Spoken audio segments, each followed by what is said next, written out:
राजस्थान के कोटा की भूतिया हवेली। ये कहानी राजस्थान के कोटा शहर की एक भूतिया हवेली के बारे में है।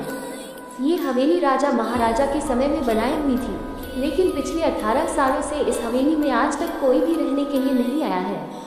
इच्छा होने पर भी इस हवेली में कोई भी नहीं रह पा रहा था, क्योंकि लोगों का कहना था कि इस हवेली में भूत प्रेत का साया है। जब अजीत सिंह को इस हवेली के बारे में पता चला तो उसने तय किया कि वो इस रहस्य को जानकर ही रहेगा कि उन लोग इस हवेली में नहीं रह पा रहे हैं। मंदिर के पुजारी की प्रेत आत्मा। उसने मजबूत इच्छा शक्ति से हवेली में रहने की पूरी तैयारी कर ली। जब उसने हवेली के अंदर जाने के लिए पैर आगे बढ़ाए तो दरवाजे पे किसी अनजान व्यक्ति ने उसे रोक लिया और नजदीक जाके बोले, कौन हो आप और किधर जा रहे हो? अजीत सिंह ने जवाब देने के बजाय उसने सामने सवाल किया, जी आप कौन? मेरा नाम अर्जुन सिंह है और मैं यही पास में ही रहता हूँ।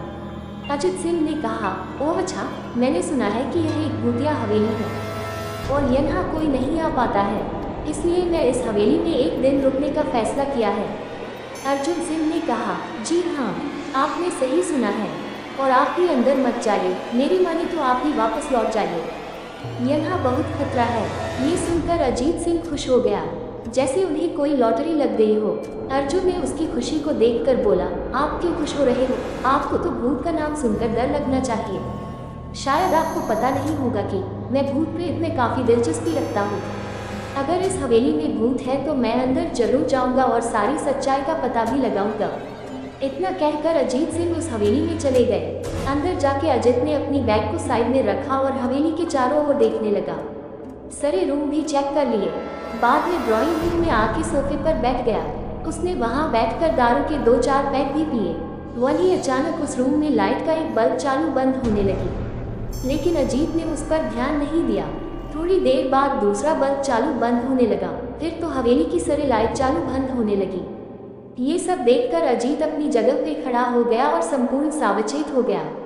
अचानक उसके सामने एक छोटा टेबल हवा में उड़ने लगा, करीबन 6 फुट हवा में ऊपर जाके गोल गोल घूमने लगा और बाद में अजीत की ओर तेजी से आने लगा। अजीत ने तुरंत ही अपनी जगह बदल दी और दूसरी ओर चला गया और वो टेबल वहीं जाके गिरा जहाँ अजीत खड़ा था।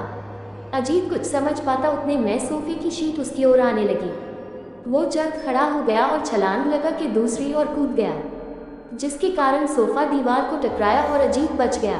अचानक सब कुछ शांत हो गया। अजीत ने चारों ओर सतर्कता से देखा और बड़ी आवाज में बोला, तुम जो भी हो सामने आकर के बात करो।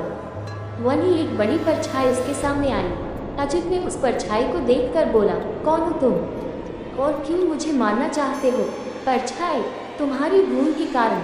अजीत, मेरी भूल? मैंने कौन सी भूल की? परछाई, इस हवेली में आने की भूल। मैं किसी को भी इस हवेली में खुश नहीं देख सकता। अजीत, लेकिन क्यों?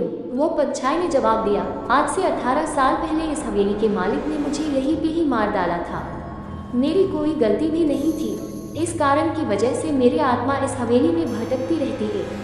मैं किसी को भी इस हवेली में नहीं रहने दूंगा, क्योंकि इस हवेली में मेरा खून हुआ था। इस हवेली में जो भी रहने के लिए आएगा उसकी मौत होगी। अजीत ने कहा, मैं तुम्हें अपने असली रूप में देखना चाहता हूँ। तुम्हें मारने से पहले मैं तेरी यह इच्छा अवश्य पूरी करूंगा। और उस परछाई ने एक भयानक दरमियाना रूप ले लिया। उसका चेहरा इतना भयानक था कि अजीत भी एक क्षण के लिए डर गया था, लेकिन दूसरे ही क्षण में उसने अपने आप पर काबू पा लिया। बाद में इसने अपनी जेब में से सफ़ेद पाउडर निकाला और उस भूत के पर फेंक दिया। भूत के पर पवदा पड़ते ही वो जलने लग गया। बड़ी बड़ी ज्वालाएं उठने लगी। वो बहुत जोर जोर से चिल्लाने लगा और बाद में पूरी तरह से जल गया। उसके बाद अजीत ने चैन से सांस लिया और वहीं पर सो गया।